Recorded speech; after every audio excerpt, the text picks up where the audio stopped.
يطع الله ورسوله فقد فاز فوزا عظيما. السلام عليكم ورحمة الله وبركاته. نحمده ونستعينه ونستغفره ونعوذ بالله من شرور أنفسنا ومن سيئات أعمالنا. من يهده الله فلا مضل له ومن يضلل فلا هادي له. وأشهد أن لا إله إلا الله وحده لا شريك له وأشهد أن محمدا عبده ورسوله. اللهم صل وسلم على عبدك ورسولك محمد وعلى آله وصحبه ومن تبعهم بإحسان إلى يوم الدين ما بعد. Ikhwatal iman wa akhawat, saudara dan saudari dalam keimanan, bersyukur kita pada Allah Subhanahu wa taala berpetang-petangnya ini dapat kita berkumpul untuk kita menerangkan sedikit sebanyak berkaitan dengan umrah, iaitu sesuatu ibadah yang akan kita laksanakan insya-Allah pada bulan Jun depan ini. Jadi dalam apa yang kita akan pelajari atau membincangkan pada sesi-sesi kita adalah lebih kepada kita mendalami, kerana mempelajari untuk mengerjakan umrah boleh diterangkan dengan masa yang sangat singkat.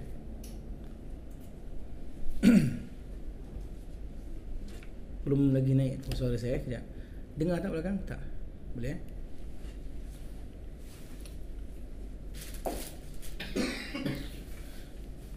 Dan dengan itu kita katakan bahawa pelajaran untuk mengetahui cara melaksanakan umrah dia agak mudah. Tetapi untuk kita mendalami akan bab ini, dia perlu masa untuk kita biasakan diri kita dengan istilah-istilahnya, untuk kita memahami akan hukum-hukum yang terdapat di dalamnya. Kita perlu kepada sedikit masa untuk kita mendalaminya supaya kita dapat lakukan dengan lebih teratur, kita katakan lebih sesuai dan sempurna insya-Allah. Apa yang di depan awak adalah nota yang kita berikan. Sebenarnya notanya adalah berupa buku, tapi kita katakan kerana untuk kita cover atau selesaikan buku itu tidaklah begitu, kita katakan sesuai, kerana banyak sangat saya kumpulkan dalamnya berkaitan dengan kelebihan umrah dan sebagainya sahaja. Kita katakan boleh mengambil masa berminggu, kerana banyak hadis-hadisnya, banyak dalil-dalilnya.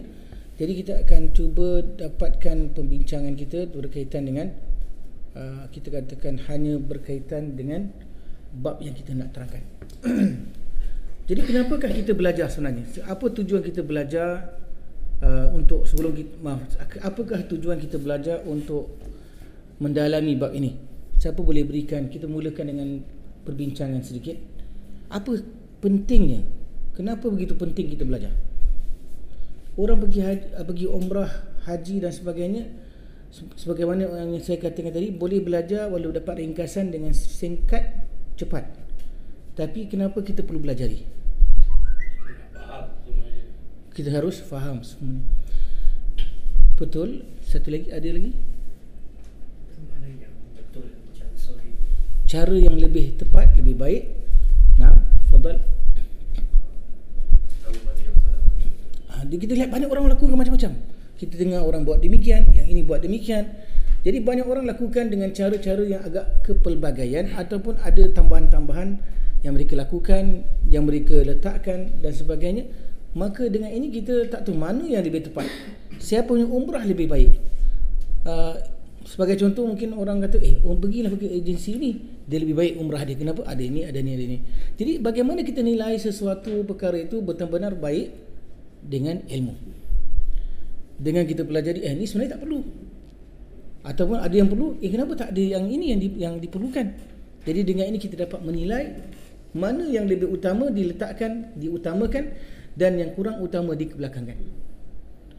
Supaya jangan kadang-kadang kalau kita niat salah ataupun cara pelaksanaan salah, benda yang menjadi sekundar ataupun secondary kita letakkan di peringkat asas. Jadi apabila dia di peringkat asas, jadilah penting dia. Kepentingannya mengatasi yang kita katakan yang asas. Jadi ini adalah perkara yang kita hendak nilai, dan juga dalam beberapa masalah-masalah lain yang kita akan bincangkan nanti insya-Allah. Di antara sebab yang kenapa kita belajar adalah juga kerana Nabi SAW menerangkan kepada kita berkenaan dengan haji, dan termasuk dalam haji ini adalah umrah. Nabi SAW bersabda, "Lita'khudhu anni manasikakum." Hendaklah kamu mengambil daripadaku manasik kamu. Dan manasik ini semua cara peribadatan yang dilakukan semasa kita melakukan haji atau umrah, ini namanya manasik. Jadi apabila kita nak lakukan manasik ini, Nabi suruh kita mengambil daripada Nabi SAW sendiri. Jadi pelajaran kita ni asasnya adalah untuk kita ikuti sunnah Rasulullah SAW. Supaya apa? Supaya lebih sempurna, supaya lebih diterima insya-Allah. Kerana setiap daripada kita pergi mengerjakan haji atau umrah, tujuannya untuk apa? Untuk diterima. Kerana apabila diterima, kita akan dapat banyak kelebihan, di antaranya pulang dalam keadaan tidak berdosa, atau seolah-olah tidak berdosa, atau dihapuskan dosa-dosa kita seolah-olah kita baru dilahirkan oleh seorang ibu seperti bayi yang baru dilahirkan. Nah, oleh kerana ini kita katakan kita perlu pelajari. Maka kita akan membincangkan kitab ini secara rambang. Kemudian kita akan, kalau ada masa sampingan, kita akan khususkan pelajaran kita pada dalam 2 bulan, dan kita akan cuba masukkan semua yang patut, dan dengan itu juga kita akan cuba pergi kepada misalnya lelaman yang telah didatangkan oleh yang telah diadakan penerangannya oleh Syekh Dr. Salah, yang mana beliau telah letakkan satu pengajian untuk kita juga boleh bukanya di rumah. Jadi kita akan sentuh insya-Allah. Tujuannya adalah supaya kita mendalami, semakin banyak kita pelajari semakin mendalam ilmu kita, dan dengan itu tak ada orang boleh memberikan kepada kita sesuatu pandangan yang tidak bernas, melainkan kita akan menerima daripada yang bernas sahaja. Jadi saya membantu dengan apa? Dengan adanya kitab ini untuk ditayarkan supaya membantu saja. Sedang awak dah ada dia punya notanya.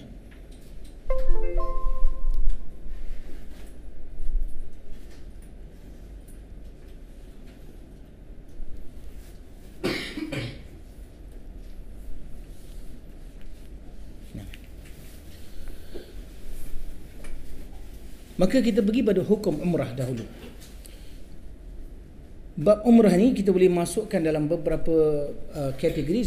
Kenapa kita mulakan umrah ini tentang hukumnya? Supaya kita dari dasar kita tahu tentang hukum, lepas tu barulah kita pergi kepada kelebihan dan sebagainya kalau ada masa. Tentang kelebihan insya-Allah sama ada saya akan berikan notanya, boleh kita baca sendiri, atau kita akan ada, kalau ada masa lebihan kita akan menerangkan insya-Allah.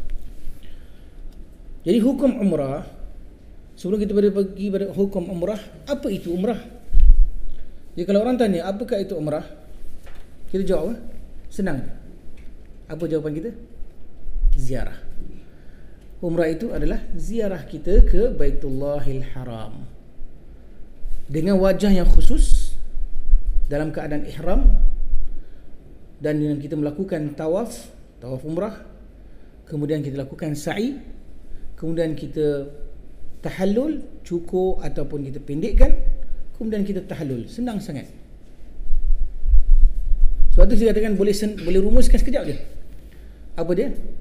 Kita berziarah ke Baitullahil Haram atau Baitul Atiq, rumah yang lama, iaitu Baitullahil Haram al-Kaabah. Kita ziarah sana buat apa? Dalam keadaan kita berihram, meletakkan diri kita dalam keadaan ihram. Dan apa kita buat? Kita tawaf. Lepas tawaf kita sa'i. Lepas sa'i kita buat apa? Kita tahallul. Lebih perinci boleh juga kita datangkan, tapi ini cukup. Kalau orang buat, dah sah dia punya umrah. Jadi oleh kerana dia agak ringkas, kita kata kenapa nak pakai masa sampai 2 bulan? Kita kata kita akan masukkan banyak perkara lain yang berkaitan supaya kita mendalaminya dalam banyak perkara aspek. Misalnya berkenaan dengan hukum umrah sendiri, kita akan bincangkan. Kemudian kita akan terangkan tentang apa? Tentang miqat. apa yang dimaksudkan dengan miqat. Kita akan terangkan dengan terperinci dengan beberapa perkara yang lain berkaitan dengan miqat juga. Kemudian kalau kita dapat adakan soalan-soalan, kita boleh datangkan juga fatwa-fatwa daripada ulama supaya lebih kita yakini tentang kesahihannya. Dan mungkin ada orang kata kita nak pergi, mungkin sekarang ni kita nak pergi ke Madinah dahulu, lepas tu barulah kita pergi ke Mekah. Ada pula orang kata tak boleh. Jadi macam mana? Kita datangkan hujahnya, kemudian kita datangkan fatwa ulama berkaitan dengannya, menunjukkan bahawa tidak ada apa-apa masalah dalam kita pergi sebelum kita melakukan umrah, kita pergi ke Madinah dahulu, lepas tu barulah kita pergi ke Mekah. Jadi ini adalah perkara-perkara yang kita akan bincangkan juga. Jadi apabila kita dah faham, kita tak perlulah kita sendiri boleh menerangkan ni kepada orang ramai. Kalau orang bertanya tentang umrah apakah dia, kita boleh ringkaskan, kita boleh panjangkan, kerana ilmu tu kita ada. Tapi kalau kita hanya ada asas yang singkat, ringkas, apa kita akan terangkan, itu saja kita akan terangkan. Orang tanya tentang masalah-masalah mendalam, tentang apa ihram itu sendiri, kita pun tidak dapat menjelaskan dengan lebih jelas. Baik, kita pergi pada dasar ataupun definisi umrah. Dari sudut bahasa dia bermakna ziarah. Dari sudut syarak, ia adalah ziarah ke Baitul Atiq. Ini rumah yang lama, kerana rumah yang terpaling lama di atas muka bumi ini ialah Kaabah. Dengan wajah, ini cara yang khusus, dengan keadaan kita berihram, bertawaf, sa'i, mencukur atau memendekkan rambut, kemudian kita bertahallul. Yang sahih adalah bahawa sesungguhnya umrah adalah wajib ke atas sesiapa yang diwajibkan ke atasnya haji dengan berdalilkan hadis-hadis berikut. Jadi kita katakan apa? Apakah hukum umrah? Kita tahu hukum umrah adalah wajib bagi orang yang belum pernah melakukannya. Jadi kali yang pertama adalah wajib, sebagaimana haji kali yang pertama adalah wajib. Ada orang tanya, ini pandai-pandai ke apa ni? Mana datang dalilnya umrah wajib? Yang kita tahu haji je wajib. Di antara rukun Islam adalah mengerjakan haji ke Baitullahil Haram. Jadi apabila kita katakan wajib, apa dalilnya? Jadi kita datangkan dalilnya supaya kita lebih jelas lagi. Kita lihat daripada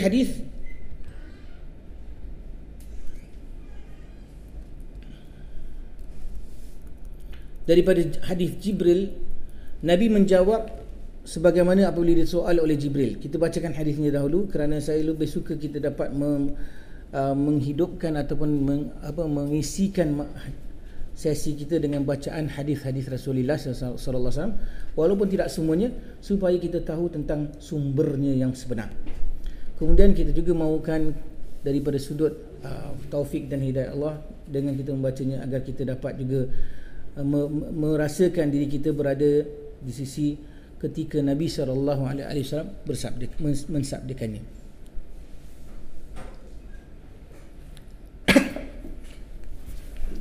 Hadis Umar bin Khattab radhiyallahu anhu annahu qala bainama nahnu julusun 'inda Rasulillah sallallahu alaihi wasallam fi unasin idh jaa'a rajulun laysa 'alaihi shahna'u safar wa laysa min ahli al-balad yatakhatta hatta warakka wa fajalas baina yaday Rasulillah sallallahu alaihi wasallam. Semua yang simbol-simbol yang itu kita lihat kenapa ada P macam R sebagainya. Ini adalah simbol yang sebenarnya menunjukkan dia adalah asalnya doa, cuma tidak keluar kerana mungkin ada sikit permasalahan daripada memastikannya. Kemudian Nabi SAW melanjutkan kama yajlisu ahaduna fi salah thumma wada'a yadahu ala rukbatay Rasulillah SAW faqala ya Muhammad mal Islam qala al Islamu an tashhada an la ilaha illallah wa anna Muhammadar Rasulullah wa an tuqima as-salata wa tu'ti az-zakata wa tahujja wa ta'tamira wa taghtasila min al-janabati wa tatimmu al-wudu'a wa tasumu Ramadan. Qala fa in fa'altu hadha fa ana muslim? Qala na'am. Qala sadaqta wa dzakara baqil hadis. Hadis ini adalah hadis riwayat tambahan daripada riwayat yang masyhur yang kita bacakan, iaitu kita bacakan tentang umrah dan tak kita datangkan tentang bermandi dalam daripada janabah dan menyempurnakan wuduk, begitu juga puasa pada bulan Ramadan. Ini adalah kita lihat ada di antara hadisnya adalah sebenarnya Nabi SAW antashhadu an la ilaha illallah wa tuqima salat wa tahajjal wa tu'ti az-zakah wa tasuma ramadan wa tahajjal bait in istata'a ilaihi sabila. Itu hadis yang masyhur. Manakala hadis ini tambahan daripadanya telah dikeluarkan oleh Daruqutni, isnadnya thabit sahih. Mana isnadnya hadisnya daripada jalur yang sabit dan sahih, dan Imam Muslim juga telah meriwayatkan dalam lafaz demikian. Jadi kita katakan bukan, ini adalah hadis yang sahih, yang mana Nabi SAW bersabda dalam hadis tersebut, dan juga Ibn Khuzaimah telah mengeluarkan dalam sahihnya dalam kitab manasik bab zikril bayan al-umrah fardun wa innaha min al-Islam. Bab yang menerangkan tentang bahawa sesungguhnya umrah itu fardu dan sesungguhnya ia adalah daripada Islam, maknanya daripada rukun Islam. Jadi menunjukkan kepada kita bahawa itu adalah juga perintah daripada Allah yang menerangkan kepada kita tentang kewajipan kita melakukan umrah. Hadis Umar bin Khattab radhiyallahu anhu, sesungguhnya beliau berkata, sedang kami duduk di sisi Rasulullah sallallahu alaihi wasallam bersama orang ramai, tiba-tiba datang seorang lelaki tidak ada dalamnya kesan dari safar, dan beliau bukanlah daripada orang tempatan. Beliau melangkahi sehingga beliau duduk betul kan, di hadapan Rasulullah sallallahu alaihi wasallam seperti mana seorang kami duduk dalam solat. Kemudian beliau meletakkan tangannya di atas kedua paha Rasulullah. Dia bukan letak paha dia, letakkan paha Rasulullah untuk lalu pasti dia bertanya. Maka beliau berkata, wahai Muhammad, apakah itu Islam? Beliau sallallahu alaihi wasallam bersabda, Islam itu adalah kamu menyaksikan tiada yang berhak disembah dengan benar melainkan Allah. Ini yang kita tahu, ialah dua kalimah syahadah. Dan kamu mendirikan salat, mengeluarkan zakat, kamu mengerjakan haji dan umrah. Dan kamu berpuasa pada bulan Ramadan. Beliau berkata, maka sekiranya aku lakukan ini, maka kamu mandi daripada janabah. Mana selepas mengerjakan haji dan umrah, kamu mandi daripada janabah, kamu menyempurnakan wuduk, dan kamu berpuasa pada bulan Ramadan. Beliau berkata, maka sekiranya aku lakukan ini, adakah aku adalah seorang Muslim? Beliau bersabda, ya, benar. Beliau berkata, kamu berkata benar. Jadi kalau kita lihat di sini adalah menerangkan pada kita bahawa ini adalah lafaz yang telah datang daripada riwayat yang lain, menunjukkan bahawa dia adalah juga kewajipan. Jadi dengannya apabila kita tahu dia ada satu kewajipan yang telah kita diperintahkan ke atasnya, dan juga dia termasuk dalam perkara yang kita tahu wajib, tak boleh tidak mesti lakukan. Kerana kita tahu juga di antara perkara yang tak diterangkan dalam hadis rukun Islam yang masyhur, yang lafaz yang masyhur tu, kita tu ada perkara tak boleh tidak mesti lakukan juga, iaitu mandi dari janabah. Kalau orang tak mandi daripada janabah, dia tidaklah benar-benar kita lihat dalam melaksanakan rukun Islam. Kerana semua daripada amalan-amalan Islamnya seperti solat, puasa, tidak akan diterima oleh Allah Subhanahu wa taala kerana tidak mandi daripada janabah. Jadi dengan itu menunjukkan bahawa memang ada daripada hadis yang awal yang kita hafal, yang kita bacakan, yang banyak kita berlegar ini adalah menunjukkan bahawa rukun Islam ada 5. Jadi dalam menerangkan tentang rukun Islam ada 5, bila kita katakan dan kamu mengerjakan haji ke Baitullah, adalah masuk dalamnya juga mengerjakan umrah. Sebab itu ulama dalam membincangkan berkaitan dengan apa, dengan mana lebih afdal kalau seseorang mengerjakan haji tamattu' ke haji ifrad atau haji kiran. Mana haji yang tamattu' ni kita lihat orang mengerjakan umrah dahulu, baru lepas tu masa waktu musim haji dia kerjakan haji. Atau dia lakukan kiran, mana disertakan umrah dengan haji itu bersama. Ataupun dilakukan haji saja, lepas habis haji barulah kalau dia nak buat umrah, dia buat umrah. Sebab tu ulama dalam masalah ini berbeza pendapat. Yang mengatakan lebih afdal kiran, yang lebih afdal adalah tamattu' dengan dalil-dalilnya. Kita kata tak mahu kita sentuh dalilnya sekarang ini. Ialah kenapa kan mereka kata tamattu'? Kerana dia gabungan daripada dua perintah yang diwajibkan Allah Ta'ala. Jadi ala kulli hal masalah ni adalah masalah dikhilafkan. Cuma kita katakan daripada pandangan mazhab Syafi'i melihat bahawa sesungguhnya umrah itu adalah wajib. Umrah itu adalah wajib. Bagi yang pertama, bagi yang selanjutnya sunnah. Semua orang bersepakat bahawa itu adalah sunnah. Begitu juga haji adalah sunnah bagi lanjutan-lanjutannya. Nah, hadis Aisyah radhiyallahu anha pula kita lihat yang menunjukkan juga. Hadis Aisyah radhiyallahu anha qalat lin Nabi ya Rasulullah ala nisa'i jihadun qala na'am alaihinna jihadun la qitala fihi al-hajj wal umrah. Hadis Aisyah radhiyallahu berkata sesungguhnya beliau telah berkata kepada Nabi sallallahu alaihi wasallam, ya Rasulullah, adakah ke atas apa wanita jihad? Nabi kata ya, mereka perlu berjihad juga, tetapi dalam jihad yang tidak ada pembunuhan atau kita berperang dalamnya. Dengan itu Nabi SAW ada haji dan umrah. Jadi haji dan umrah ini adalah kita katakan adalah jihad yang dinamakan jihad kepada kaum wanita.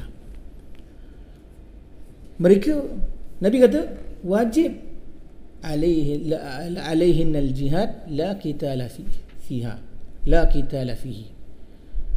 Wajib ke atas mereka jihad yang mana tidak ada peperangan dalamnya, iaitu haji dan umrah, menunjukkan diwajib. Jadi adakah ini kita katakan dalil yang menunjukkan dia wajib? Kita kata benar, ini adalah salah satu dalil. Nabi SAW bersabda bahawa mereka wajib juga lakukan jihad yang tidak ada peperangan dalamnya, itulah haji dan umrah. Maka dengan itu kita katakan bahawa haji dan umrah ini adalah perkara yang diwajibkan. Kita pergi kepada dalil. Satu dalil nampak kuat, dua dalil lebih kuat, tiga dalil, empat dalil, Masya Allah, kita yakin memanglah wajib. Lepas itu kenapa kita buat dengan demikian? Kerana kita mahukan setiap apa kita lakukan dan kita katakan dengan ilmu dan keyakinan. Kita tak mahu menyembah Allah Subhanahu Wa Taala dalam keadaan kita sangsi. Apa hukum dia? Tak tahu. Ada orang kata sunat, ada orang kata wajib. Ini bukan dalil, bukan keyakinan, bukan ilmu. Ini hanya agak-agak. Sebab tu kita belajar supaya apa? Supaya ilmu itu meresapi dan kita katakan sesuatu dengan yakin, dan kita kata macam mana pun awak kata demi sebalik daripada saya katakan, saya tetap kata ini kerana saya berpegang pada dalil. Jadi kita punya amalan tu amalan dengan yakin. Jadi sesungguhnya beliau berkata kepada Nabi SAW, wahai Rasulullah, adakah ke atas wanita-wanita berjihad? Beliau bersabda, ya, ke atas mereka jihad yang tiada peperangan di dalamnya, haji dan umrah. Hadis yang ketiga adalah hadis Abu Razin atau Abi Razin, annahu qala ya Rasulullah inna abi shaykhun kabirun la yastati'u al-hajj wala al-umrah, la yastati'u al-hajj la yastati'u al-hajj wala al-umrah wala adh-dha'n, qala hujja an abika wa'tamir. Sesungguhnya beliau berkata, wahai Rasulullah sallallahu alaihi wasallam, sesungguhnya bahapaku seorang yang sudah lanjut usianya, tidak mampu untuk mengerjakan haji maupun umrah, dan tidak pula perjalanan. Mana nak bawa pergi mana-mana jalan, nak bawa dia susah. Kita tahu bahawa kalaulah kepada tahap yang kita lihat orang yang sudah lanjut usianya yang agak lemah, kita tu kadang-kadang dia tak boleh pun naik kenderaan. Kalau lebih-lebih unta pada waktu tersebut, jalannya lenggok-lenggok kan, dia pening, dia bukan pening aja, bahkan mungkin dia jatuh kerana dia tak dapat mengawal dirinya untuk tetap dalam tunggangan.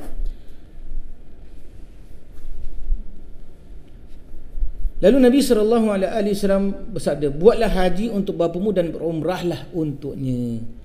Jadi menunjukkan apa? Kewajipan tetap lakukan. Buatlah untuk dia, bagi pihak dia, haji dan umrah untuknya.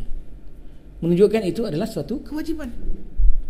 Kalau bukan kewajipan, Nabi tak perintahkan. Okeylah, tak apalah, maafkan. Tidak. Tetapi walau macam mana keadaan dia dalam keadaan demikian, yang tak boleh, yang alpa ini, yang dhaif ini, kita kata tidak mampu lakukan apa-apa, dia anaknya ataupun sahabat itu disuruh untuk hajikan untuk bapanya dan umrahkan untuknya. Jadi dalil ini adalah dalil untuk menunjukkan bahawa haji dan umrah itu adalah wajib bagi yang kali yang pertama. Maknanya seseorang itu selagi dia tak lakukan haji dan umrah, kita katakan masih lagi belum dia lakukan sesuatu perintah yang daripada rukun Islam. Nah. Yang keempat, hadis Sabi bin Ma'bad. Dalam kisah yang panjang, dalamnya beliau mengatakan annahu ata Umar bin al-Khattab radhiyallahu anhu faqala ya amiral mu'minina inni kuntu rajulan a'rabiyyan nasraniyan wa inni aslamtu wa ana harisun 'ala al-jihad wa inni wajadtu al-hajj wal umrata maktubaini 'alayya fa'ataitu rajulan min qaumi faqala li ijma'huma wadhbah mastaysara min al-hadi wa inni ahlaltu bihima ma'an faqala li Umar hudita li sunnati nabiyyik. Dalam kisahnya panjang, dalamnya bahawa sesungguhnya beliau mendatangi Umar bin Khattab lalu berkata, wahai Amirul Mukminin, sesungguhnya aku dahulu adalah seorang penduduk desa beragama Nasrani dan sesungguhnya aku telah memeluk agama Islam dan aku sangat mengambil berat terhadap jihad. Dan begitu juga aku mendapati bahawa haji dan umrah telah wajib ke atas diriku. Maka aku mendatangi seorang lelaki daripada kaumku, beliau mengatakan kepadaku, kumpulkan keduanya dan sembelih apa yang dimudahkan daripada sembelihan. Dan sesungguhnya aku telah berniatkan keduanya bersama. Maka Umar berkata kepadaku, kamu telah diberi petunjuk kepada sunnah Nabi-Mu SAW. Ini berkaitan dengan menggabungkan haji ini dengan umrah. Maknanya buat apa? Haji tamattu. Dalam masalah ini sebenarnya kita lebih cenderung kepada kalau sesiapa nak buat haji tamattu adalah lebih utama. Kenapa? Kerana hadis di antaranya hadis-hadis seperti ini yang menunjukkan bahawa Nabi SAW mengatakan masukkan umrah itu dalam haji. Dan juga dalam hadis ini Nabi SAW mengikrarkan kepada banyak perbuatan sahabat yang lakukan itu. Bahkan Nabi mengatakan kalau ada sahabat yang tidak mau lakukannya, Nabi kata law istaqbaltu minal amri mastadbartu lamasuktul hadiya. Nabi SAW telah datang dengan sembelihan-sembelihannya. Jadi ini namanya kiran, bawa dengan sebalik pergi haji dengan bawa sembelihan-sembelihan dinamakan sebagai haji kiran. Dan haji kiran ini tak akan nak tukar nak entah balik kambing tu kat mana ataupun sembelihan tu kat mana. Jadi Nabi kata kalau lah aku boleh kembali boleh kita katakan kita kata ghostan balik lah bahasa kita boleh ghostan balik kalau bahasa betulnya stern, dan kita akan dapat lakukan akan dapat Nabi akan katakan bahawa Nabi tak akan bawa untuk sembelihan-sembelihan ini, menunjukkan Nabi berperintahkan. Nabi tak lakukan kerana sebab apa? Sebab Nabi telah bawa binatang-binatang untuk disembelih. Itu namanya kiran. Tapi Nabi perintahkan sahabat-sahabat yang lain supaya tukarkan haji mereka itu kepada umrah. Jadi mereka buat tawaf umrah dulu, lepas tu barulah mereka tahallul. Datang waktu haji, hari yang kita lihat hari tarwiyah dan sebagainya, mereka jatuhkan niat haji pula. Itulah yang kita lihat yang dilakukan. Jadi apabila kawannya mengatakan kepadanya, gabungkanlah, campurkanlah haji itu dengan umrah, dan lepas tu sembelihlah apa yang dimudahkan daripada sembelihan. Maknanya itu adalah di antara kita katakan sembelihan itu adalah dam yang dinamakan dabun syukran. Dam ni ada dua jenis. Dam ni mana menyembelih binatang ni ada dua jenis. Satu dinamakan sebagai damun syukran dan satu dinamakan sebagai damun jubran. Apabila kita katakan damun syukran, mana dam kita sembelih ni kerana kesyukuran, bukan kerana denda. Sebagian orang kata jangan buat haji tamattu kerana nanti kena denda. Kita kata bukan denda, dia kata dam ini kena bayar dam atau kena sembelih ni maknanya apa? Bukan bermakna buat salah saja, kena sembelih. Kalau kita lakukan sesuatu yang kita dalam keadaan kesyukuran, kita sembelih, itu pun dinamakan sebagai sembelihan. Jadi sembelihan itu dinamakan damun syukran kerana kita dapat lepas kita mengerjakan umrah, kita dapat tahallul, kita dapat tukar pakaian. Yang lain semua orang mengerjakan haji tak dapat tukar pakaian. Tidak dapat, masih lagi harus memerhatikan pantang larang daripada kita katakan berihram tersebut. Jadi dengan kita lakukan Penyembelihan ini adalah penyembelihan lebih kepada dinamakan sebagai penyembelihan kesyukuran, bukan penyembelihan yang kita katakan penampungan. Penampungan daripada sudut kekurangan-kekurangan kita tampungkan, jubran. Boleh faham makna jubran? Jabr, makna jabr. Mana kita gantikan, kita tutupkan kekurangan-kekurangan, itu namanya jubran.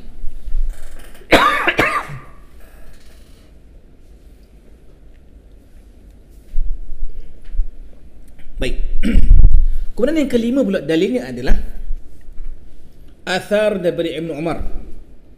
Jadi apa yang kita katakan bahawa perbuatan ini sebagai dalil kenapa Umar radhiyallahu mengatakan, kamu telah, sebelum balik pada hadis tadi kamu telah diberi petunjuk pada sunnah Nabi sallallahu alaihi wasallam, menunjukkan inilah sunnah. Maknanya apa kita kata sunnah, inilah ajaran Nabi sallallahu alaihi wasallam, inilah yang terbaik kamu lakukan. Jadi menunjukkan juga bahawa apabila kita nak lakukan haji, lakukan umrah juga. Kerana apa? Umrah kamu belum lakukan, jadi lakukan sekali. Nah, dan kita keluar lagi sikit untuk kita bincangkan, untuk kita nanti perkukuhkan lagi pada masa yang akan datang, adalah kita katakan bahawa pada zaman dahulu sebelum datang Islam, dalam jahiliah, orang-orang Arab dahulu kalau mengerjakan haji, mereka tak pernah melakukan umrah pada musim haji. Satu tabu kita kata, satu tabu ialah melakukan umrah pada musim haji. Ini satu benda yang kita lihat sangat-sangat ganjil dan mungkar lah dilihat pada waktu tersebut. Sebab itu apabila Nabi perintah sahabat-sahabat supaya tukarkan kepada umrah, sahabat ada banyak agak keberatan. Kenapa? Kerana perkara baru yang disuruh. Faham? Satu perkara yang baru yang mana tak pernah dilakukan pada waktu zaman jahiliah dahulu, bahawa mereka memasukkan umrah pada musim haji. Kalau musim haji tak ada umrah bagi mereka. Tapi Nabi SAW telah membatalkannya, telah mendatangkan bahawa umrah ini dilakukan pada bila-bila masa, tidak kira waktu, bermakna umrah tidak ada miqat, masa yang tertentu. Berbeza dengan haji. Haji ada miqatnya, miqat zamani, miqat masa yang tertentu. Boleh faham? Sebab itu apabila mereka sahabat ada rasa kurang senang untuk dengan perintah, bukan kurang senang untuk tak mau dengar, berat, kerana ini satu perkara yang luar daripada kebiasaan. Lalu Nabi SAW datangkan, lawis takbaltu minal amri lastadbartu lama suktul hadiah. Kalaulah aku boleh untuk datang balik semula, tidak akan aku hirit bersamaku binatang-binatang ternakan untuk jadikan haji ini haji qiran. Sudah tentu aku akan buat umrah juga, Nabi SAW mengatakan. Jadi itu daripada sudut itu mereka membuat. Jadi dalam masalah ini, masalah yang besar, kita lihat, kita akan datangkan untuk kita kukuhkan lagi bahawa kalaulah kita pergi haji nanti, kalau kita pergi haji, insya-Allah kita berazam, kita pilihlah haji yang dinamakan sebagai haji tamattu. Dengannya kita dapat menggabungkan kebaikan demi kebaikan. Dengannya kita dapat mencontohi Rasulullah sallallahu alaihi wasallam dalam perintahnya sebelum sahabat-sahabat mengerjakan umrah kita katakan kedatangan. Kalaulah kita lihat daripada sudut haji, orang yang mengerjakan haji, dia kalau datang dalam keadaan ifrad, dia buat apa umrah dulu? Umrah kedatangan, kudum. Tapi kalaulah dia dah tukarkan niatnya, jadilah umrah itu, tawaf itu, kita kata kalaulah dia buat tawaf, dia tawafnya nama tawaf kudum. Tapi kalaulah dia tukarkan kepada umrah, maka jadilah tawafnya tawaf umrah. Jadi sebab itu kita lihat sebelum sahabat pergi melakukan tawaf tersebut, Nabi suruh tukarkan niat mereka kepada tawaf umrah untuk jadikan sebagai umrah. Dan ini adalah di antara perbincangan yang panjang lebar berkaitan dengan haji tamattu. Poin yang kita datangkan adalah ianya adalah perkara yang wajib. Kenapa? Kerana dapat arahan daripada Nabi untuk kita melakukan umrah itu sendiri. Ala kulli hal, masalah hadis yang ini kita katakan mungkin boleh mengandungi kewajiban, mungkin boleh mengandungi perkara yang sunat, tetapi kita lihat dari gabungan-gabungan dalil yang tadi, kita dapati bahawa ini adalah menunjukkan juga kepada kewajiban. Yang kelima, asar daripada Ibn Umar radhiyallahu an. Nabi SAW bersabda, laisa ahadun illa wa alaihi hajjun wa umrah. Tidak ada bagi seseorang itu melainkan ke atasnya haji dan umrah. Ini menunjukkan jelas daripada hadis athar Ibnu Umar radhiyallahu anhu mengatakan tidak ada seseorang melainkan ke atasnya kewajipan haji dan umrah. Mana kewajipan? Kita lihat bahasa Arab apabila mengatakan sebagai wajib, wa alaihi illa wa alaihi hajjun wa umrah. Wa alaihi menunjukkan kewajipan. Kutiba alaikumus siyam, telah diwajibkan ke atas kamu puasa. Jadi kita didatangkan dalam bentuk demikian untuk menunjukkan kewajipan. Dalam riwayat yang lain menerangkan al-hajj wal umratu fariidatan. Hadis kita balik pada riwayatnya. Telah dikeluarkan oleh Al-Baihaqi daripada Sunan Kubra. Dan berkata Syekh Albani rahimahullah dalam Hasyiah dalam Mukhtasar Bukhari, isnadun sahih anhu, yang bahawa daripada isnad yang sahih daripadanya. Jadi menunjukkan kepada kita bahawa hadis ini ataupun al-hajj wal umrah faridatani adalah juga riwayat yang menunjukkan kewajipannya. Faridatani, dua kewajipan, dua fardu. Dan yang keenam adalah hadis athar daripada Ibnu Abbas radhiyallahu anhu berkenaan dengan umrah. Innaha laqarinatuha fi kitabillah. Maknanya apa? Athar Ibnu Abbas. Ibnu Abbas mengatakan bahawa haji yang telah kita tahu ataupun kita katakan kalau kita sedang cakap tentang umrah tu, umrah ini adalah gandengan seiringnya haji disebutkan dalam Al-Quran, dalam kitab Allah. Apa Allah firman, wa atimmul hajja wal umrata lillah. Sesungguhnya ia adalah segandingannya dalam kitab Allah Ta'ala. Sempurnakan haji dan umrah kerana Allah. Jadi perintah tu sempurnakanlah, itu adalah kewajipan untuk kita mengerjakan. Sempurnakan akan haji, begitulah kewajipan kita untuk sempurnakan akan umrah. Dan dia sentiasa datang bersamaan. Sentiasa datang bersamaan. Kita lihat Allah terangkan wa atimul hajja wal umrata lillah. Dan bermakna kalau kita ditinggalkan pada ketika lain, dia bersama juga. Kalau ditinggalkan sebutannya pada ketika yang lain, maka dia gandingan juga. Faham Boleh faham dia point?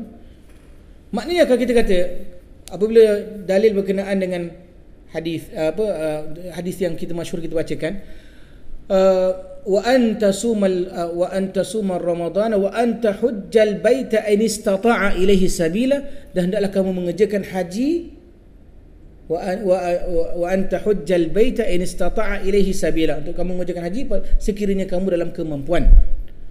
Jadi kalau didatangkan sendirian, maknanya diterangkan tentang gandingan juga. Faham point? Kerana apa? Kerana Allah telah datangkan dia berganding.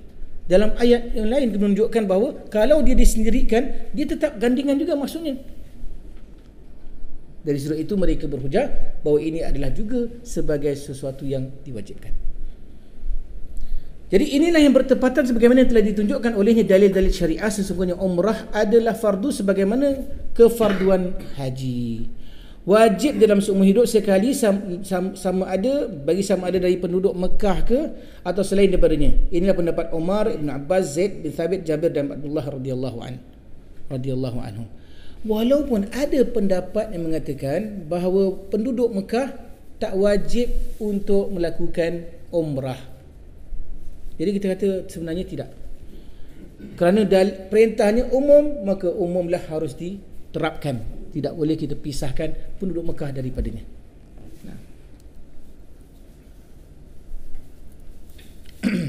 Kita buka soalan sebelum kita. Ni kalau siapa yang boleh bahasa Arab, saya sengaja letakkan supaya orang boleh membacanya, supaya kita dapat lebih memanfaatkan apa yang telah diterangkan. Kerana yang saya datangkan adalah ringkasan-ringkasan.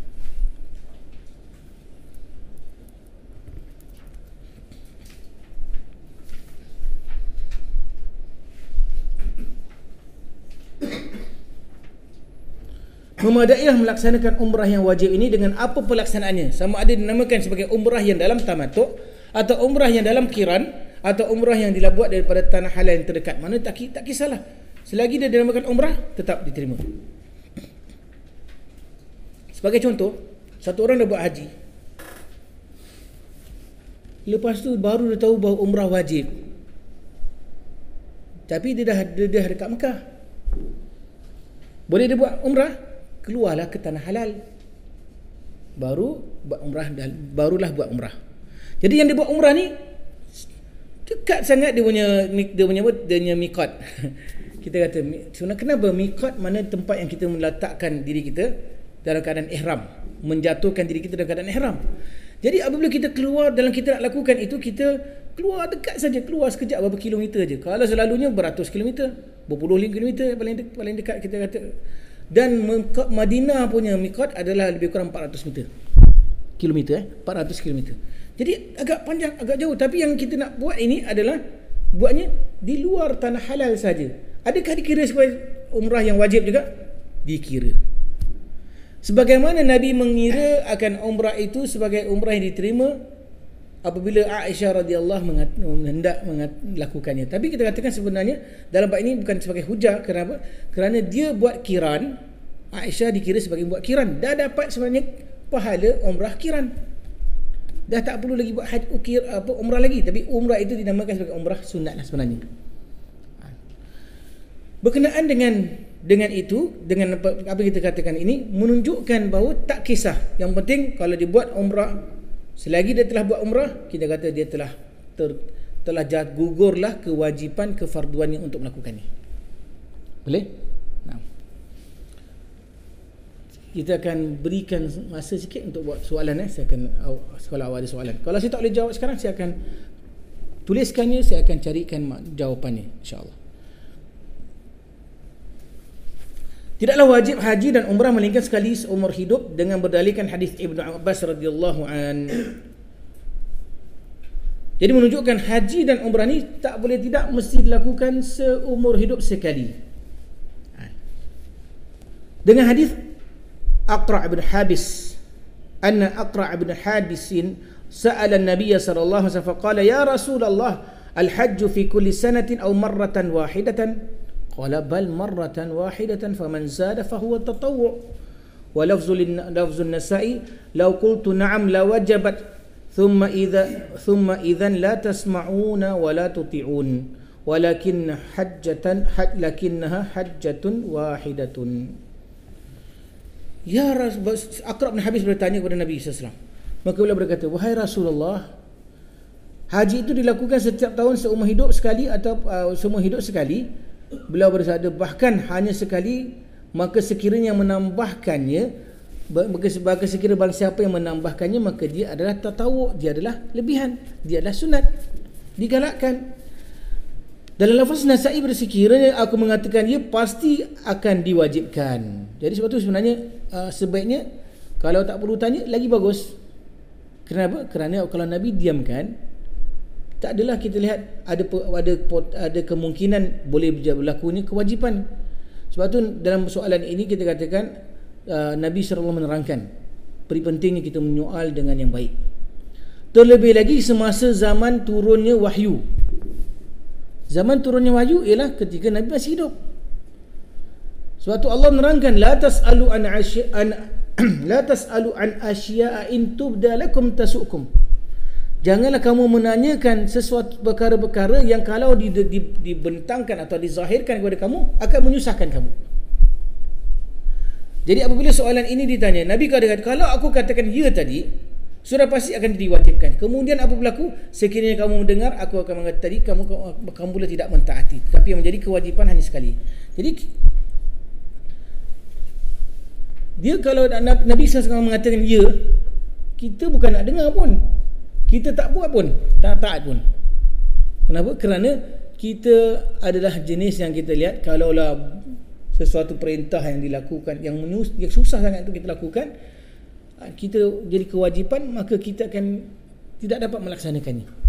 Sebagaimana Nabi tinggalkan daripada melaksanakan kita katakan apa, solat tarawih berjemaah dengan pada hari-hari yang berikut. Sahabat-sahabat dah berkumpul, Nabi tak keluar juga. Kenapa? Kerana takut nanti akan diwajibkan ke atas umatnya. Dan kalau dah diwajibkan, kita tahu kelemahan kita. Tak wajib aja kita hanya datang 2 hari 3 hari pertama saja, penuh masjid. Alhamdulillah, tak cukup masjidnya. Tapi lepas hari selepas itu kita lihat subhanallah kosong. Untuk kita dapati bahawa inilah keadaan manusia. Imam Ibn Munzir rahimahullah mengatakan, wa ajma'u ala anna al-mar'a ala al-mar'i fi umrihi hajjatun wahidatun, hajjatul Islam, illa an yanzura nazran fayajibu alaihi al-wafa'a fihi. Dan ulama telah sepakat bahawa sesungguhnya ke atas seorang dalam seumur hidupnya perlu mengerjakan haji yang satu, haji Islam, melainkan sekiranya seorang bernazar sesuatu nazar, maka ke atasnya melaksanakannya, maka wajiblah melaksanakannya. Kalau dah nazar, wajib.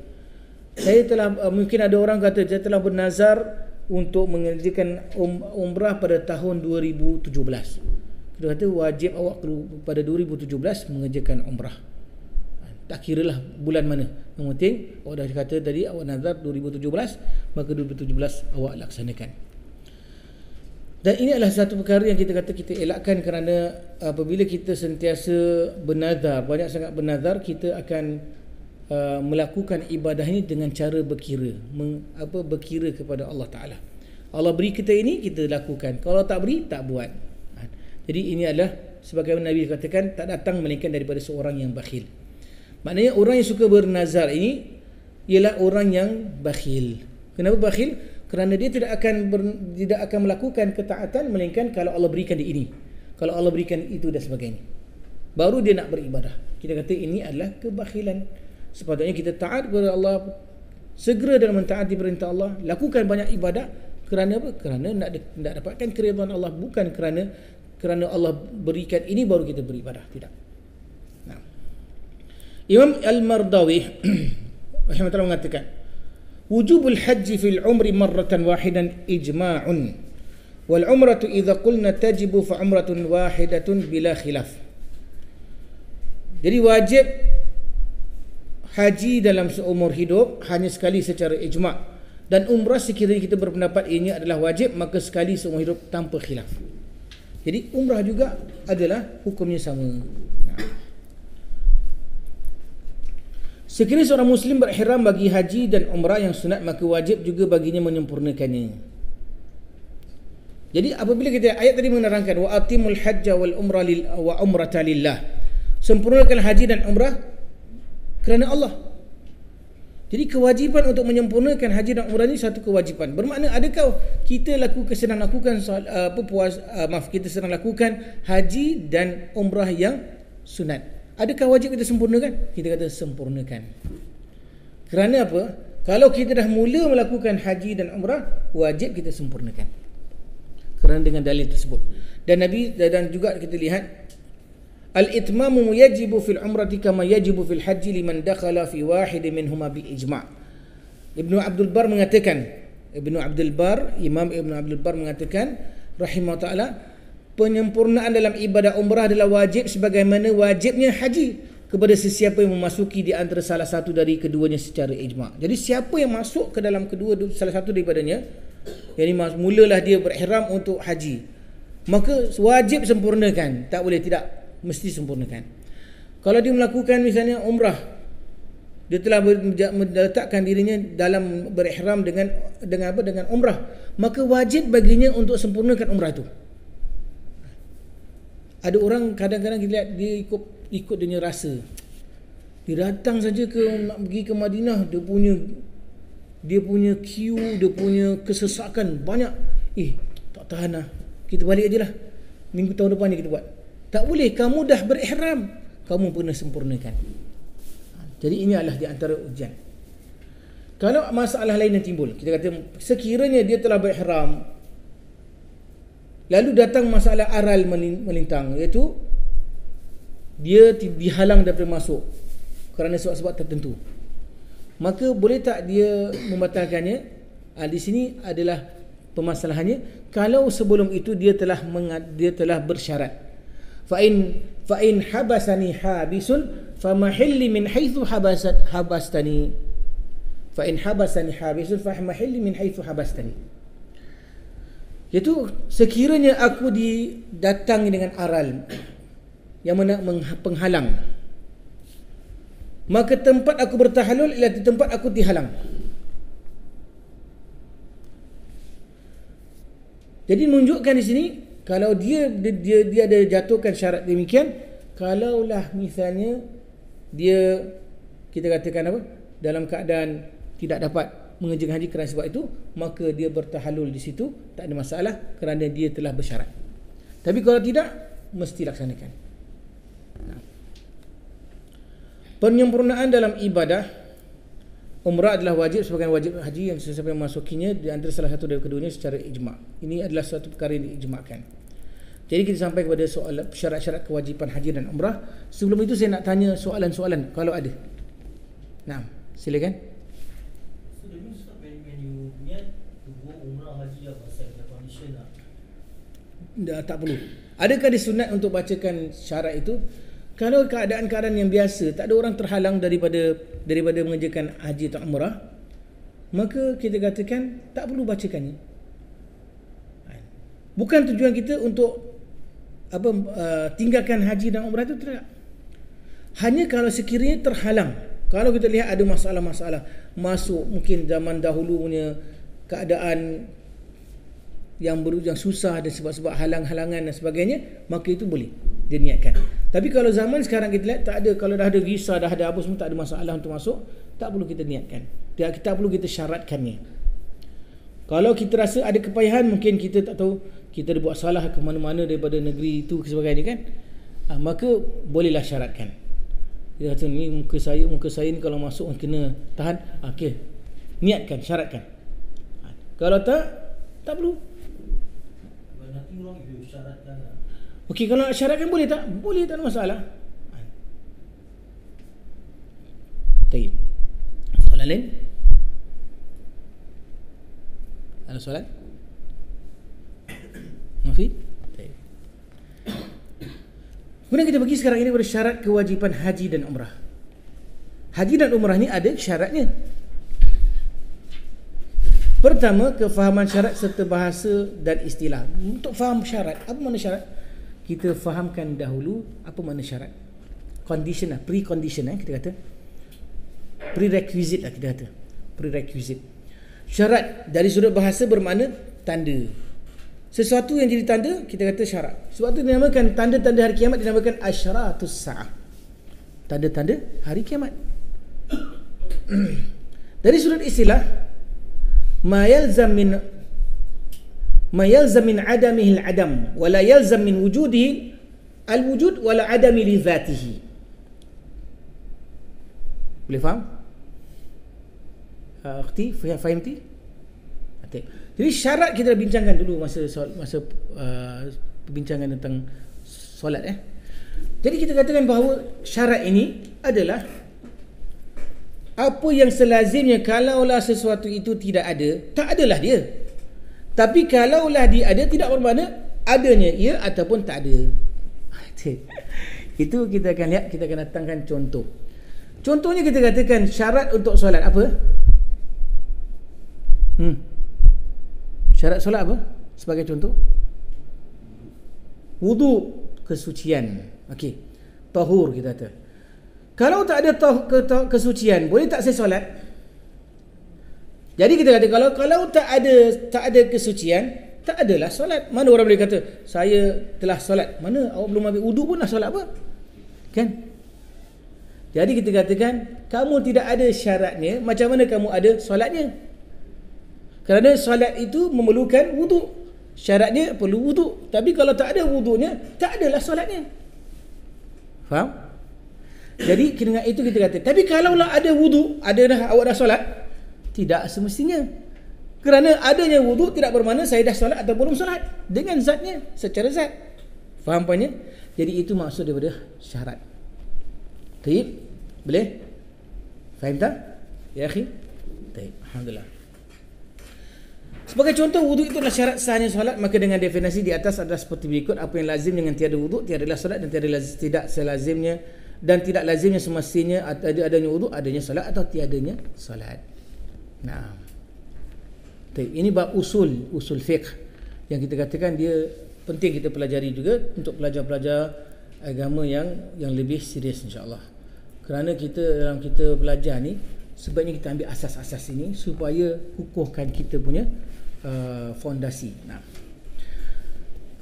kedua, syarat-syarat kewajipan haji dan umrah. Tadi pertama kita tekan definisi syarat. Sekarang kita datang pada syarat-syarat kewajipan haji dan umrah.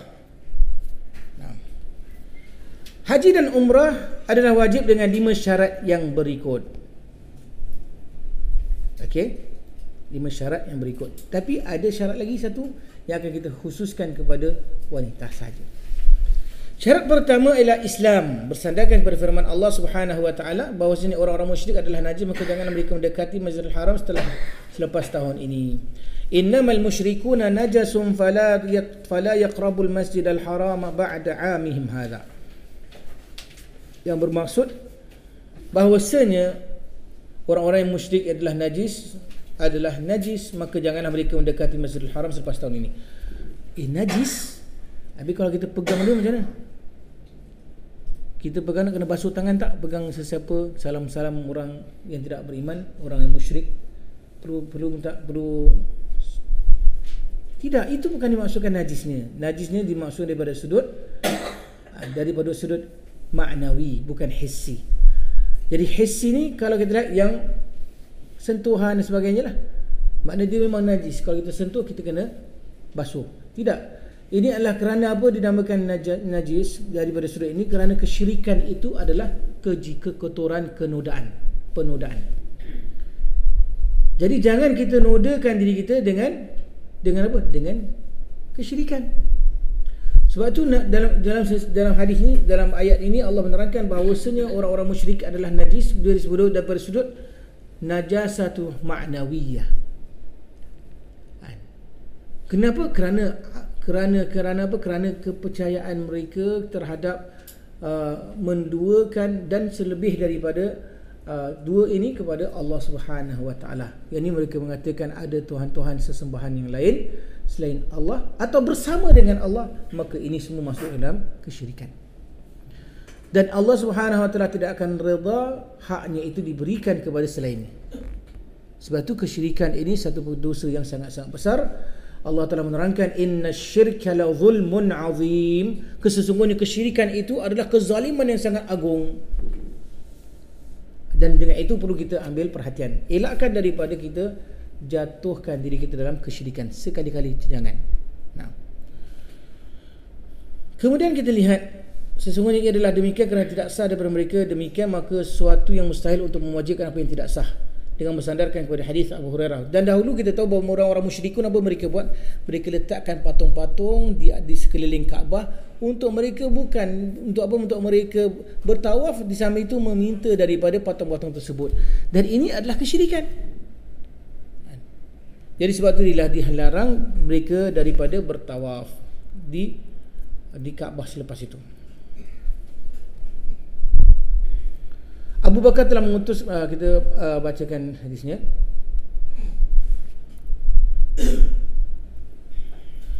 Okey, baik. Sesungguhnya ia adalah demikian kerana tidak sah daripada mereka demikian, maka sesuatu yang mustahil untuk mewajibkan apa yang tidak sah.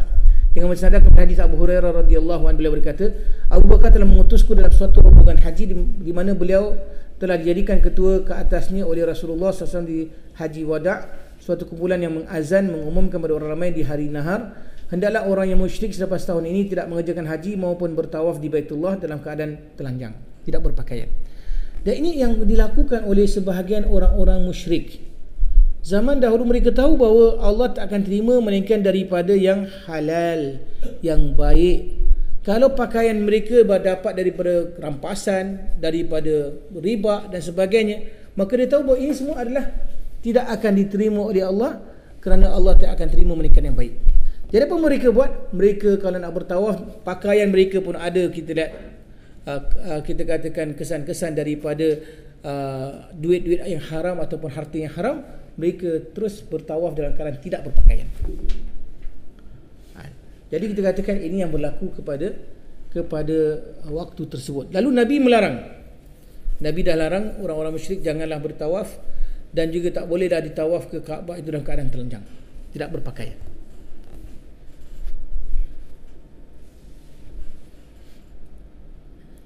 Ini adalah lafaz Bukhari, dan dalam lafaz Muslim pula adalah janganlah orang yang musyrik mengerjakan haji selepas tahun ini dan tidaklah bertawaf di Baitullah dalam keadaan telanjang, tidak berpakaian. Alla yahujja ba'dal 'ami musyrikun wa la yatufu bil baiti uryan. Di hadis yang lain, la yahujju ba'dal 'ami musyrikun wa la yatufu bil baiti uryan. Ini semua hadis yang telah saya datangkan tadi, ada hadis yang sahih.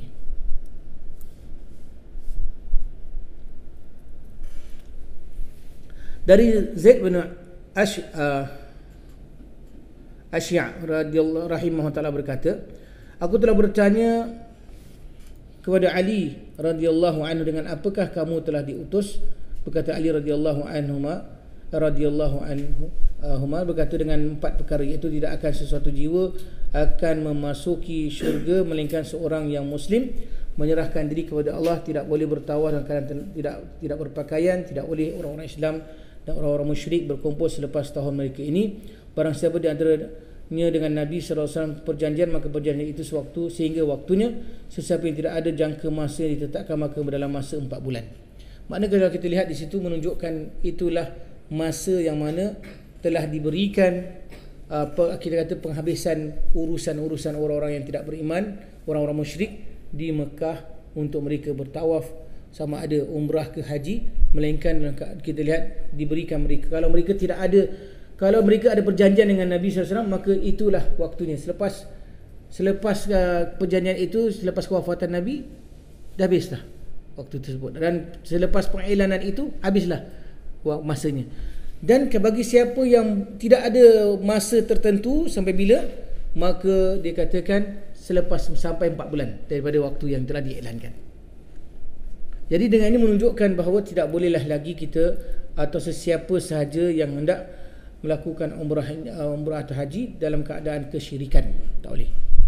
Begitu tak boleh dilakukan dalam keadaan tidak berpakaian.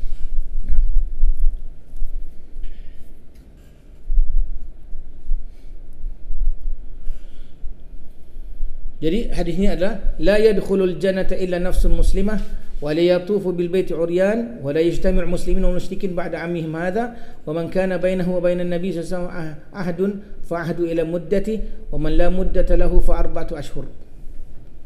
Jadi tidaklah memasuki syurga sesuatu jiwa melainkan yang muslim yang telah menyerah diri kepada Allah, dan tidaklah bertawaf orang yang tidak berpakaian, tidaklah bergabung seorang muslim musyrik selepas tahun ini.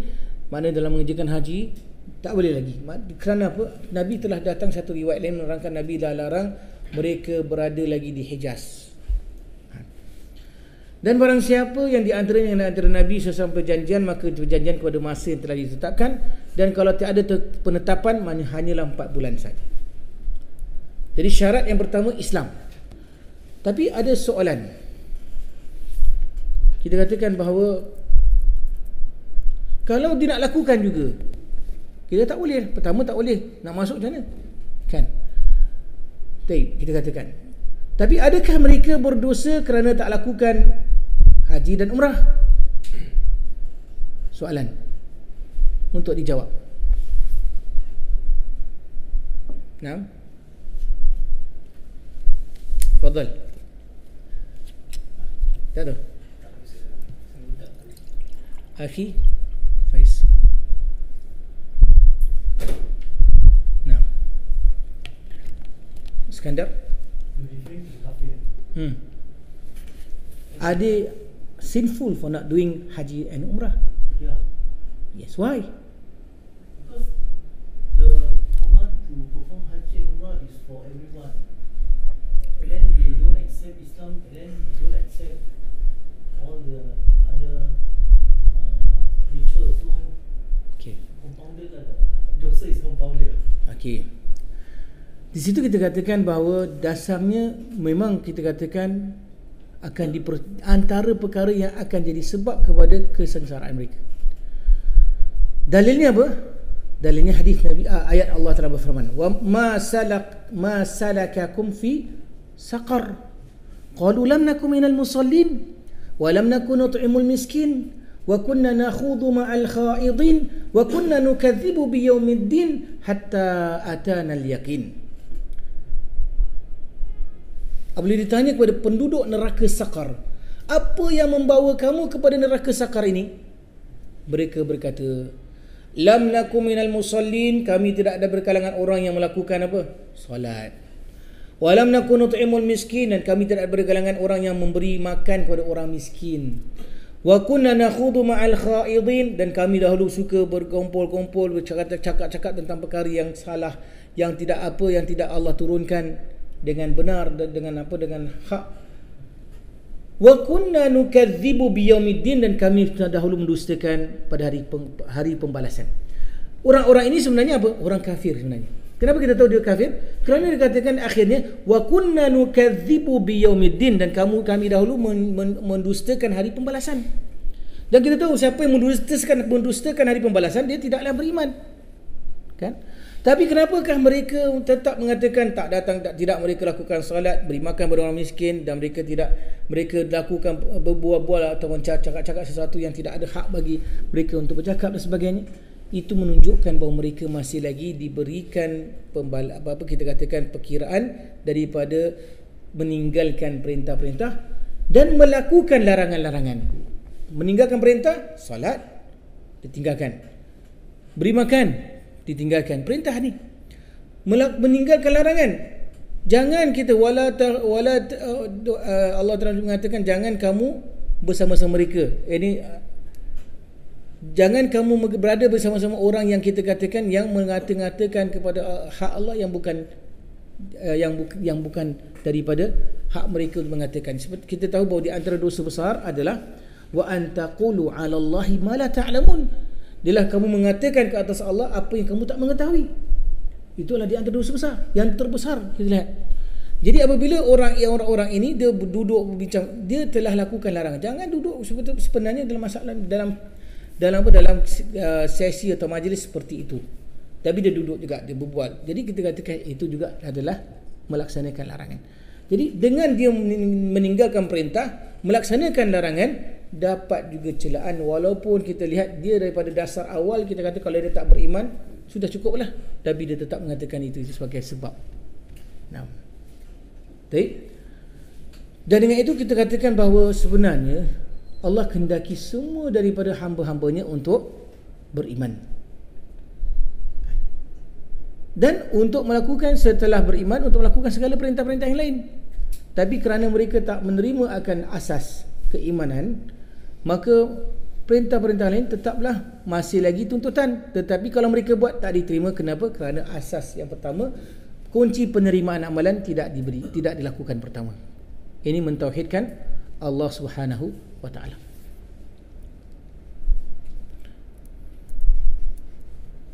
Jadi syarat yang ketiga adalah berakal. Tiadalah kewajipan haji dan umrah terhadap seorang yang gila tidak siuman. Berdasarkan hadis Ali bin Abi Talib radhiyallahu anhu daripada Nabi SAW bersabda, telah diangkat daripada pena 3 orang daripada seorang yang gila yang menguasai akalnya sehingga dia sedar, seorang yang tidur sehingga dia bangun, dari tidurnya seorang anak kecil sehinggalah dia balik. Jadi golongan ini kalau lakukan ibadah tak diterima oleh Allah Subhanahu Wa Taala. Kita nampak orang tengah solat tapi dia tidur.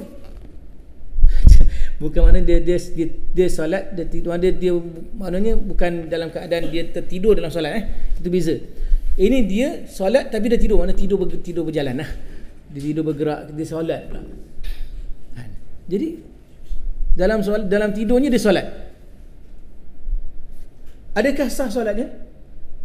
Tak sah lah. Tapi kalau orang dia bukan dalam tidur, dia solat tapi dengan tu dia tertidur dalam solat, itu insya-Allah kita lihat kalau terlena sedikit tak ada masalah lah. Selagi tidak membatalkan atau tidak dia hilang terus derianya. Kalau hilang deria memang kita kata batal. Memang ada ketika kadang-kadang kita lihat, kadang kita buat tidur, kita solat, kita pun melayang misalnya. Ini adalah kita katakan berbeza dengan apa yang kita katakan tadi. Begitu juga anak kecil. Sebagai contoh, Cuma anak kecil kita adakah diterima solat mereka? Kita ada diterima selagi mereka mumayyiz lah, selagi mereka dapat membezakan yang benar atau tidak, yang baik ataupun yang buruk.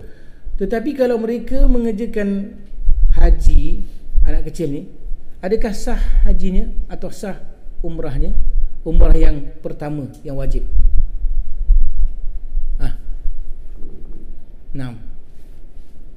Sah?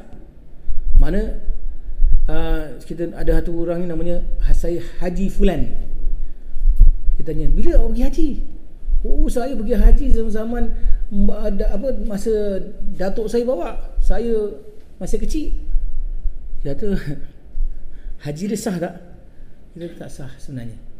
Mana haji ni bukan tak sah, mana tak mencukupi untuk dinamakan sebagai hajatul Islam. Haji yang kita lihat disyaratkan kepada Islam.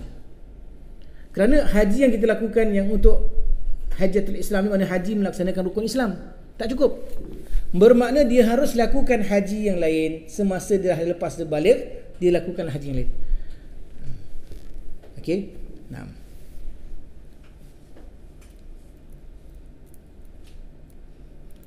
Dengan hadis rufi'al qalamu an thalathatin. Anil majnunil maghlub عن المجنون المغلوب على عقله حتى يفيق وعن النائم حتى يستيقظ وعن الصبي حتى يحتلم. Yang hadis yang telah saya bacakan tadi. Syarat ketiga baligh. Ini daripada hadis yang atas juga. Tidaklah wajib haji itu ke atas seorang anak kecil sehinggalah ia baligh dengan hadis yang lepas. Tetapi sekiranya hajinya dilakukan oleh seorang anak kecil, sah hajinya tapi tidak dapat memadai mencukupi untuk haji Islamnya. Bersandar kepada hadis Ibnu Abbas radhiyallahu anhuma berkata, sesungguhnya Rasulullah sallallahu alaihi wasallam sesungguhnya seorang wanita telah mengangkat seorang bayi kepada Rasulullah sallallahu alaihi wasallam, lalu berkata, adakah untuk ini haji diangkat anak tu? Adakah untuk ini haji ditunjuk Nabi sallallahu alaihi wasallam? Anak tu diangkat. Maka Nabi katakan, ya, dan untukmu pahala. Bolehlah mengerjakan haji untuk dia, tapi bagimu pahala. Jadi kita katakan itu adalah perkara yang kita harus mengetahui. Jangan kadang-kadang kita ada kemampuan untuk lakukan mungkin haji untuk bayi kita lakukan, tak ada masalah. Lebih banyak pahala lebih baik. Naam. Kemudian hadis Ibnu Abbas radhiyallahu an, ini hadis tadi Ibnu Abbas. Daripada Sa'id bin Yazid qala hujja bi ma'a Rasulillah wa ana ibnu 7 sinin. Dari Sa'id bin Yazid radhiyallahu anhu berkata, aku telah dihajikan bersama Rasulullah SAW sedang aku berumur 7 tahun. Dari Ibnu Abbas radhiyallahu berkata, ayyuma sabiyyin hajja thumma balagha fa alayhi hajjatun ukhra wa ayyuma abdin hajja thumma utiq fa alayhi hajjatun ukhra. Yang bermaksud, mana-mana anak kecil mengerjakan haji kemudian dia baligh, maka diwajibkan ke atasnya haji yang lain. Dan mana-mana hamba yang mengerjakan haji kemudian dia dibebaskan, maka diwajibkan ke atasnya haji yang lain. Kerana waktu itu kita lihat belum lagi mempunyai keupayaan sepenuhnya. Mana pembebanan ini dia tak berikul sepenuhnya. Dia bukan mukallaf yang kita katakan yang dapat kita menerima. Kerana mukallaf apa? Golongan mukallaf, siapakah dia? Baligh lagi? Ya, baligh akil. Jadi orang yang mukallaf ni baligh akil baru boleh terima bebanan. Kalau dia belum baligh lagi, tak boleh kita kata dia wajib terima bebanan. Kalau dia akalnya tidak boleh menerima, takkan kita kata wajib untuk dia menerima bebanan. Jadi kita katakan, kalaulah mereka orang anak-anak muda ni, anak yang kecil ni, dan juga hamba ni kenapa tak boleh terima bebanan ketika itu? Kerana dia masih dimiliki oleh tuannya. Jadi tak boleh dia sewenang-wenang keluar pergi daripada rumah tuannya itu untuk pergi haji, tak boleh. Melainkan dengan izinnya, dengan kebebasan diberikan oleh tuannya itu. Jadi kalau dia dah dibebaskan, maka wajiblah dia pergi sekali lagi. Kalau dulu dia pergi dengan tuannya, sekarang dia kena pergilah sendiri. Syarat keempat, merdeka yang sempurna. Haji tidak diwajibkan ke atas hamba sahaya, dan tetapi sekiranya dia melaksanakan haji maka hajinya itu sah, tetapi hajinya itu tidak mencukupi bagi haji Islam bersandarkan kepada sabdaan Nabi sallallahu alaihi wasallam dalam sebuah hadis Ibn Abbas, mana-mana hamba yang mengerjakan haji kemudian dibebaskan maka atas haji yang lain. Ini juga tadi hadisnya tadi menunjukkan bahawa dia mestilah bebas, merdeka, bukanlah seorang hamba dimiliki. Kalau dia dimiliki, tidak boleh, dia belum cukup syarat untuk dia wajib atasnya haji. Nah, yang kita katakan tentang kewajipan di haji. Kalau nak pergi haji tak kisahlah. Tapi adakah wajib? Kita kata belum datang kewajipan. Bila datang? Apabila dia dah dibebaskan, datang kewajipan. Bila anak kecil tu baligh, datang kewajipan. Jadi kita kata itu maksud dia dari sudut kewajipan. Baik.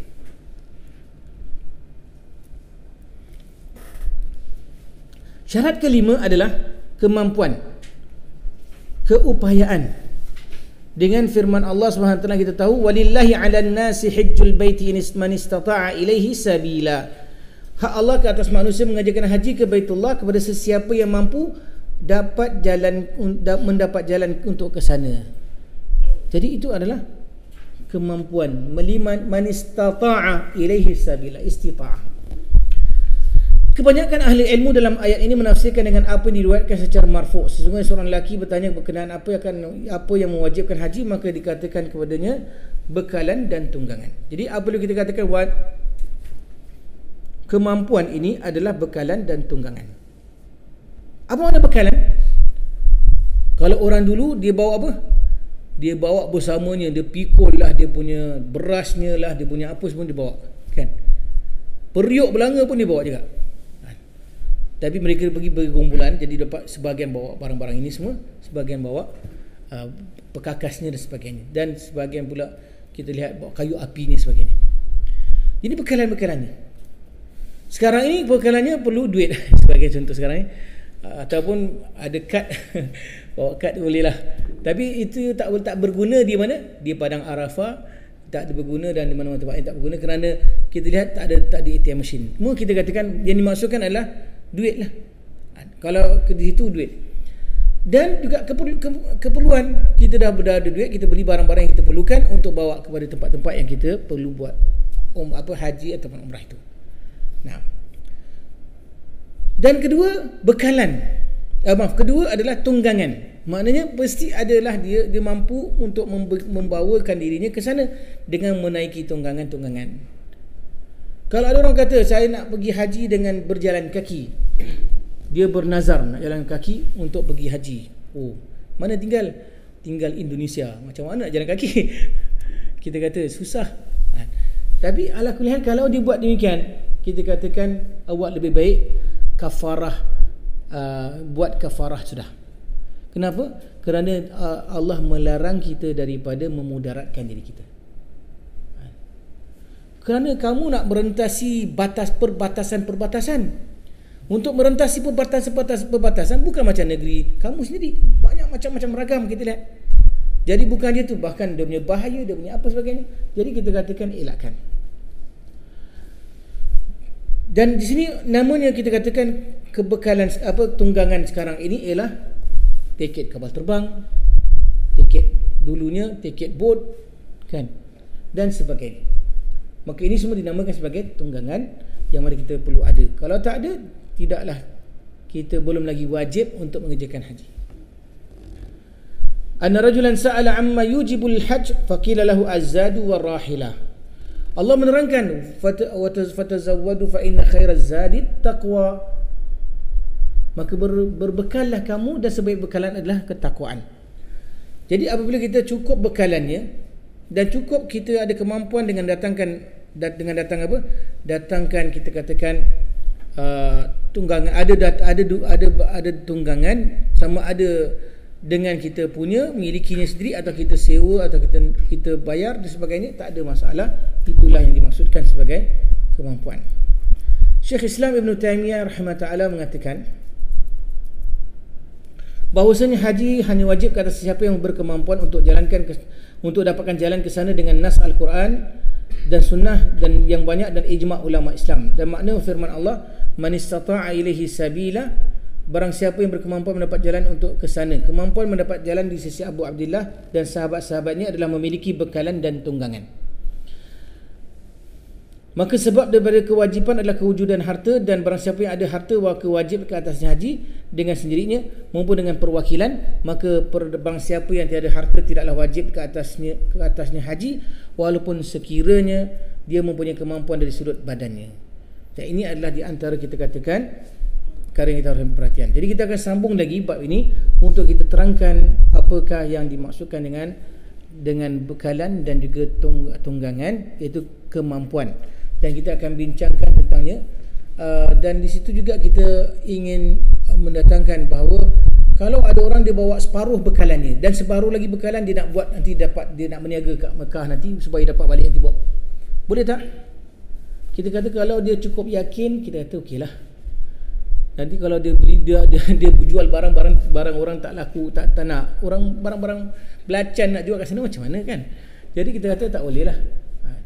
Jadi itu adalah di antara kita katakan perkara yang kita harus ambil perhatian. Boleh tak seorang lepas mengerjakan haji dah urus, dia sambil mengerjakan haji dia berniaga? Kita kata tak ada masalah kalaulah niat pertamanya adalah haji. Kita akan sentuh insya-Allah juga perkara itu agar kita dapat mengambil faedah daripadanya. Wallahu taala alam. Ada soalan sebelum kita akhir? Nah. Dalam khilaf saya katakan itulah yang pendapat saya yang lebih baik. Okay, then if you perform umrah earlier in the year, then Muslim haji still do tamattu. Tamattu juga. Do umrah and haji. Nah. So in one year you do 2 umrahs. No problem. If you do 3, 4, 5 umrah, no problem. In 1 year. But you don't do in a week you do 5 umrah. No, kita kata itu tak sunnah.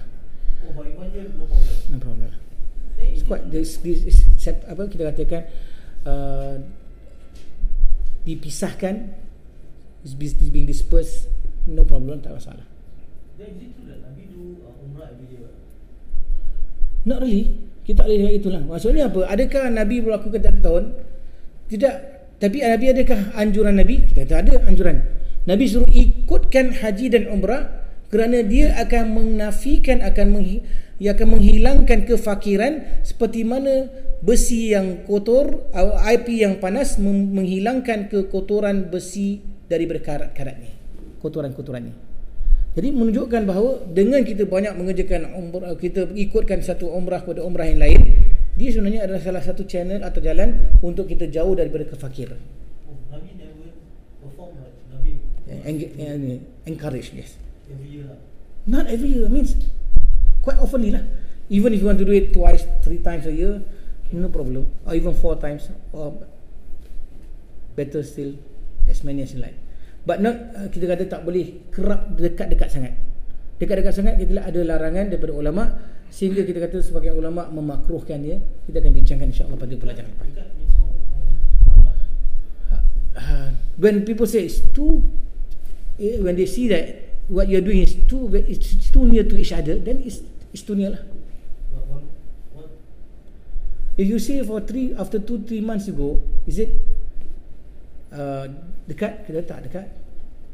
But it's not possible now lah to go 2-3 months, because nowadays they don't allow, they don't give it to you, the visa they only give only once a year or maybe twice a year at most. But if you are there, for example, if you are in Medina, Riyadh, then you are allowed. You can do it, but not too often. Maksudnya every week you go, it's not encouraged. Every month insya-Allah lah. Kalau ada kemampuan. Wallahu taala alam. Wa sallallahu alaihi Muhammad wa ala ali Muhammad. Alhamdulillahirabbil alamin. Kita bertemu lagi pada minggu depan, dan insya-Allah dengan itu ada soalan-soalan bawakan saja, kita akan bincangkan, dan kalau kita tidak dapat bincangkan pada ketika itu akan kita bawakannya kepada pelajaran akan datang untuk saya rujukkan kepada ulama. Wallahu taala alam. Sallallahu alaihi Muhammad wa ala ali Muhammad. Walhamdulillahirabbil alamin. Aqulu ma tasma'un wa astaghfirullah li wa lakum. Assalamualaikum warahmatullahi wabarakatuh.